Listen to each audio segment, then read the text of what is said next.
Sadist బావా part 67. ఇప్పుడు నమ్ముతావా నేను నిన్ను తప్ప ఇంకెవ్వరిని నా లైఫ్లోకి రానివ్వనని అని అడిగాడు చెవి దగ్గర మాట్లాడుతూ, పెదవులు మైరా మెడపై అద్దుతూ. తనని చుట్టుకున్న కిషాంత్ చేతులపై చేయేసి వెనక్కి తిరిగి చూసింది మైరా. నమ్ముతావా అని మరోసారి అడిగాడు కళ్ళతోనే.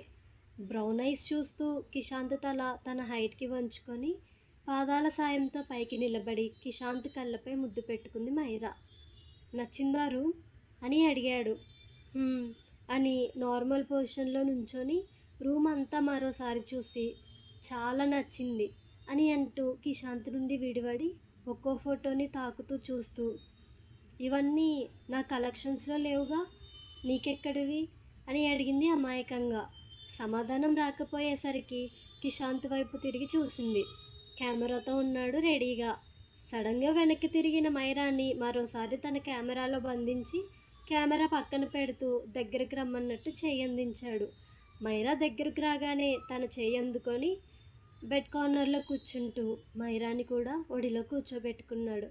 మైరా కిషాంత్ మీద చుట్టూ చేతులేసి వాల్కి హ్యాంగ్ చేసి ఉన్న పెయింట్స్ అండ్ ఫొటోస్ చూసుకుంటూ, చెప్పు కిషు, ఆ ఫొటోస్ నీకెక్కడివి అని అడిగింది. ఎక్కడివో కలెక్ట్ చేసుకునే అంత పిచ్చివాడిని కాదు, నా ఫోటోగ్రఫీ స్టైల్ అది అని చెప్పి మైరా ఫేస్ హోల్డ్ చేసి దగ్గర నుండి చూస్తూ, 4 years బ్యాక్ పడిపోయా నీకు అని చెప్పి మైరా లిప్స్ పై చిన్న పెక్కిచ్చి వదిలాడు. షాకింగ్గా చూస్తున్న తనని హగ్ చేసుకొని, లవ్ యూ హనీ అని ఆగి, లవ్ యూ సో మచ్ అని చెప్పి టైట్గా హగ్ చేసుకున్నాడు. 4 years బ్యాక్ ఏంటి? కిషాంత్ హగ్ నుండి విడవడకుండానే అడిగింది మైరా. 4 years బ్యాక్ చూసా నిన్ను యూఎస్లో అని ఆపాడు. అర్థం కాలేదు అని అంది బబ్లీ ఫేస్తో క్యూట్గా చూస్తూ. గుర్తుందా 4 years బ్యాక్ మీ పేరెంట్స్తో యూఎస్ ట్రిప్కి వచ్చావు, అప్పుడు చూసా నిన్ను ఫస్ట్ టైం అని చెప్పి ఆపాడు. మైరా కనుబొమ్మలు ముడివేసి చూస్తూ, అంటే నాకంటే ముందే నువ్వు నన్ను లవ్ చేసావా అని అడిగింది ఆశ్చర్యంగా.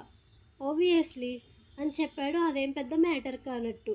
ఇంత నడిపి ఆ రోజు నేను ప్రపోజ్ చేస్తే ఎందుకంత బిల్డప్ ఇచ్చావు అని అడిగింది చిరుకోపంగా. నీకు ఆల్రెడీ చెప్పా అని అంటూ చిలిపిగా నవ్వుతున్నాడు కిషాంత్. మైరా కిషాంత్ చేతులపై చెస్టుపై కొడుతూ, నువ్వు నిజంగా ఇడియట్ కిషు, ఎంత ఏడిపించావు నన్ను మధ్యలో, హార్ట్ లేదు నీకు అసలు అని అంటూ ఇంకా కొడుతుంటే మైరాన్ని హగ్ చేసుకొని, తర్వాత నా లవ్ కూడా చూసావుగా, అదేం గుర్తులేదా అని అడిగాడు.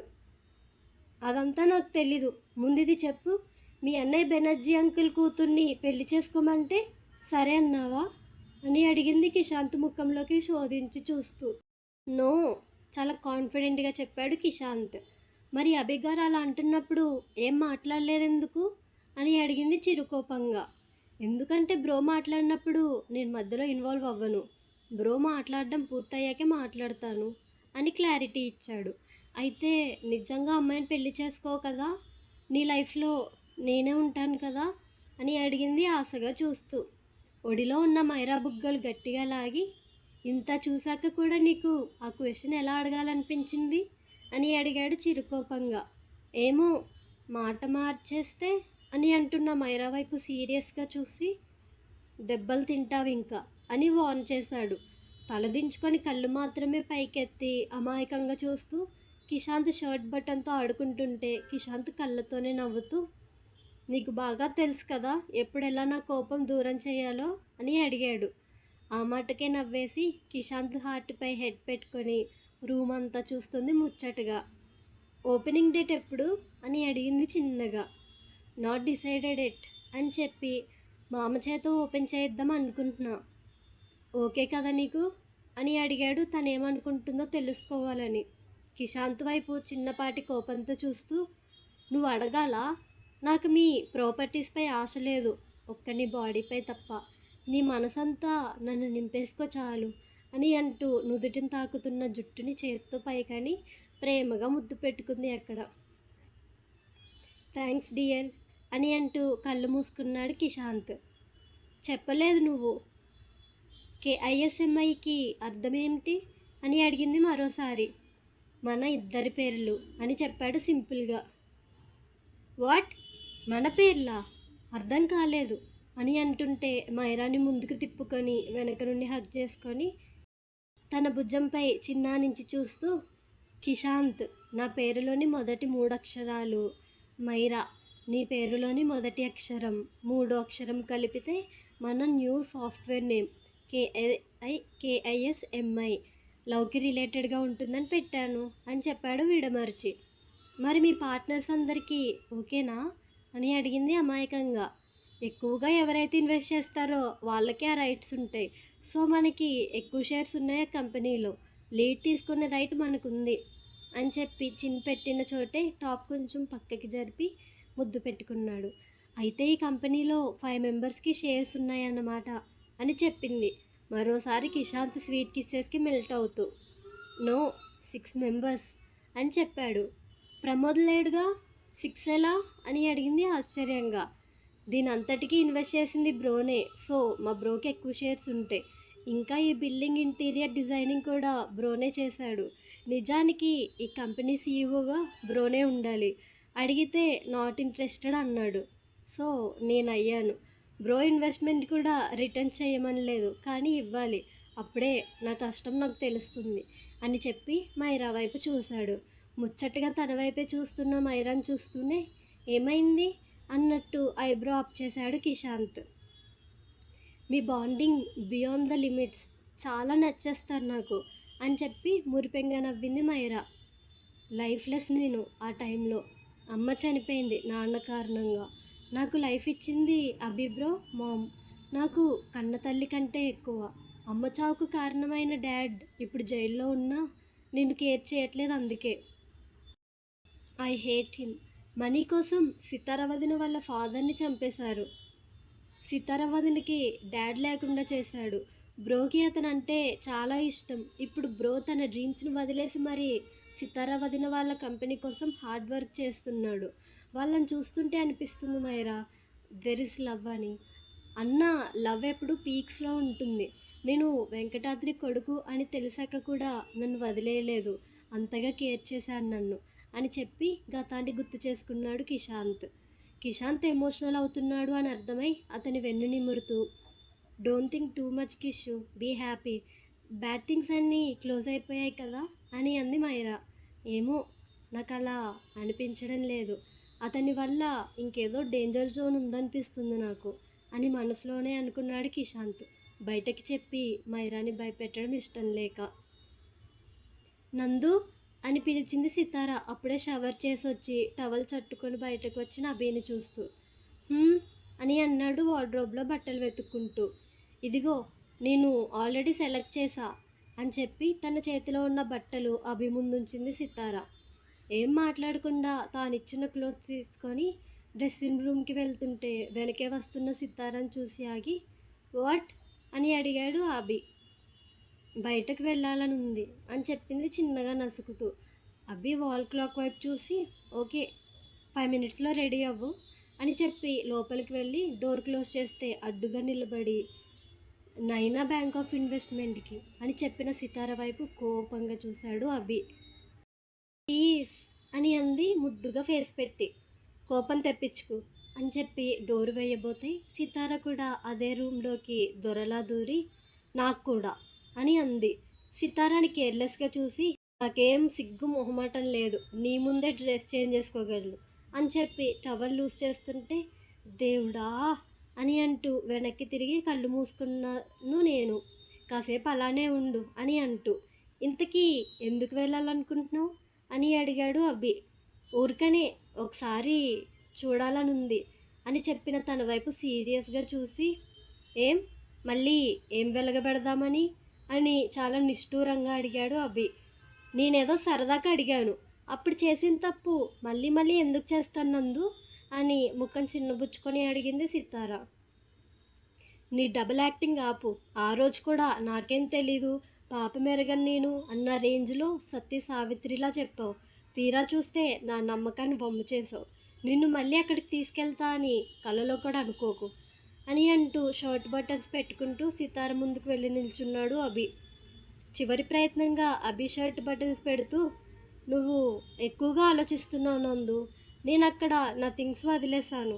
అవి తెచ్చుకొని నవ్య వాళ్ళని ఒకసారి కలిసి వచ్చేస్తాను అని చెప్తూ బటన్స్ అన్నీ పెట్టేసి అభి మెడ చుట్టూ చేతులేసి అమాయకంగా చూస్తూ ప్లీజ్ అని అంది ముద్దుగా చూస్తూ.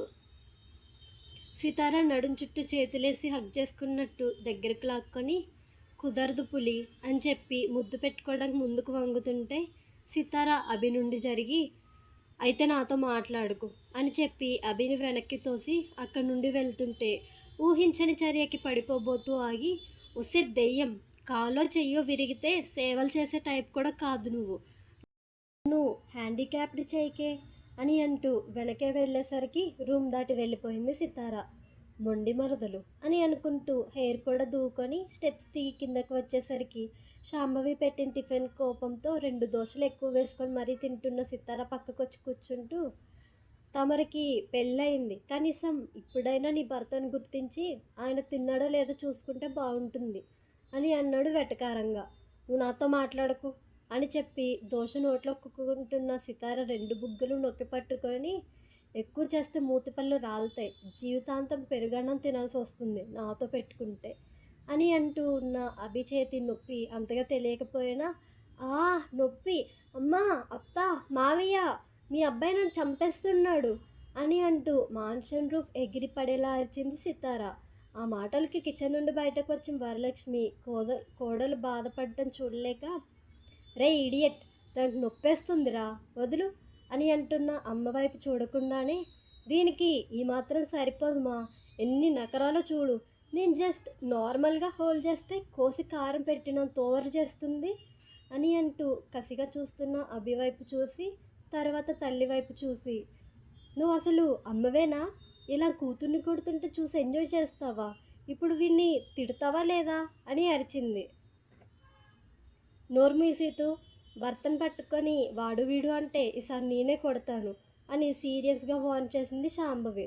ఎంతన్నా మీరంతా ఒకటే, ఐ హేట్ యు ఆల్ అని చెప్పి అక్కడి నుండి వెళ్ళబోతే అభి కూర్చొని సితార హ్యాండ్ పట్టుకొని ఆపాడు. సితార అభి వైపు చూడకుండా అత్త మీ అబ్బాయిని చేయవదలమని చెప్పండి, లేదంటే మావయ్యకి కంప్లైంట్ చేస్తాను అని చెప్పింది. వరలక్ష్మి మాట్లాడేంతలో వెళ్ళి టిఫిన్ తీసుకురా అని చెప్పాడు అభి వెనక నుండి సితార ఫేస్ చూడడానికి ట్రై చేస్తూ. నేను తీసుకొస్తాలే వదిలేదాన్ని అని చెప్పింది వరలక్ష్మి.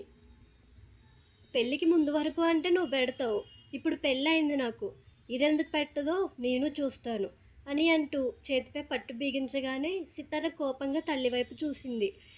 ఇద్దరికిద్దరు మొండోళ్ళే, ఎవరూ తగ్గరు, నాకు సంబంధం లేదు, ఏడవండి ఏదోలా అని చెప్పి అక్కడి నుండి వెళ్ళిపోయింది వరలక్ష్మి. సితార ఎక్స్ప్రెషన్కి వస్తున్న నవ్వును ఆపుకుంటూ వెళ్ళి తీసుకురా, పొద్దున్నుండి రాత్రి వరకు నువ్వు చేసేది పని ఒకటే అని చెప్పి హాల్లోకి వెళ్ళిపోయింది శాంభవి. అర్థమైందిగా వెళ్ళు అని చెప్పి చేయి వదిలాడు. టార్చర్ చూపిస్తున్నావురా అని గొణిగి తప్పక కిచెన్లోకి వెళ్ళింది. అభి తినకుండా వెళ్తే తనకి నొప్పి మరి కిచెన్లోకి వెళ్ళి స్టవ్ ఆన్ చేసి ప్యాన్ పెట్టింది. ఈలోగా అక్కడికి వచ్చిన అభి కిచెన్ కౌంటర్ మీద కూర్చొని మాడిపోయిన సితార ముఖం చూసి ఎక్కడో కాలుతున్న వాసన వస్తుందే అని అంటూ ముఖంలోకి శోధించి చూసేసరికి టిఫిన్ అడిగా పెడతాను, ఇంక నన్ను కెలక్కు అని అంటూ ఆనియన్ ప్యాన్పై అప్లై చేసి పిండి వేస్తుంటే మంచిగా వేయి, నాకు దోశ అంటే చాలా ఇష్టం, నీ వల్ల విరక్తి కలిగేలా చేయకు అని చెప్పి సితార కోపం ఇంకా పెంచుతుంటే గరిట అభి చేతికి అందిస్తూ అస్సలు చేయను నువ్వే వేసుకో అని వెళ్ళబోతే మళ్ళీ పట్టుకొని ఆపి ఇప్పటి వరకు మనం చేసింది ఇదే, పెళ్ళాంలా నేనేమో వండి పెడితే నువ్వేమో దొరలా తినేదానివి, రోజులు మారాయి బేబీ, పతి సేవలు చేసుకుంటూ సుఖపడు అని చెప్పి గరిట తిరిగి సితార చేతిలో పెట్టి త్వరగా కానీ టైం లేదు అని అంటూ వాచ్ చూసుకున్నాడు. ఎక్కడికి అని అడిగింది కసిరినట్టు. చెప్పను, నాకు బోలెడం పళ్ళుంటాయి, అన్నీ నీకు అనవసరం అని చెప్పాడు తనను ఉడికించే ప్రయత్నంగా. సరే అయితే చెప్పుకు, నేను మళ్ళీ జాబ్లో జాయిన్ అవుతా, నాకు నచ్చినట్టు నేను ఉంటా అని చెప్పి నడుంపై చేతులు పెట్టుకొని చూసింది సితార.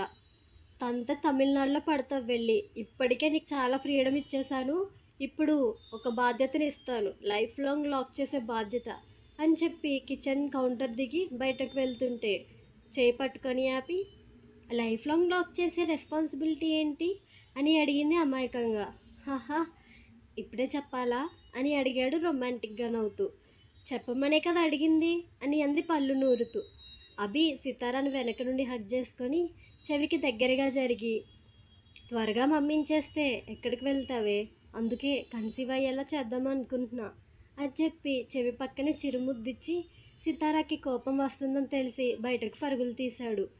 ఈడియట్ అని కోపంగా అరుస్తూ చేతికి దగ్గరగా ఉన్న అట్లకర్ర విసిరింది సితార. నెక్స్ట్ ఏం జరిగిందో తెలుసుకోవాలనుకుంటే మర్చిపోకుండా కమెంట్ చేయండి. స్టోరీపై మీ వాల్యుబుల్ ఒపీనియన్ కమెంట్ రూపంలో తెలియచేయండి. మీరేమైనా సజెషన్స్ ఇవ్వాలనుకుంటే ఇవ్వండి. Thank you friends.